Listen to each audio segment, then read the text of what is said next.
কোরবানির বর্জ্য ৬ ঘণ্টার মধ্যে অপসারণের অঙ্গীকার করেছেন ঢাকা উত্তর সিটির মেয়র আতিকুল ইসলাম।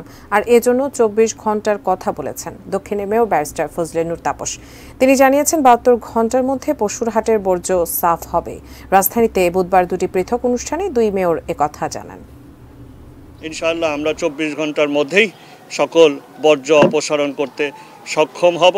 গতবারের ন্যায় এবারও আমি সকলের প্রতি আহ্বান করব, ঈদের দিন এবং পরের দিন এই ২ দিনের মধ্যেই যেন সকল কোরবানি সম্পন্ন করা হয়, যাতে করে এর পরবর্তীতে আর নতুন করে কোনো কোরবানির পশুর বর্জ্য আর সৃষ্টি না হয়। ৬ ঘন্টায় আমি বর্জ্য পরিষ্কার করব ইনশাল্লাহ।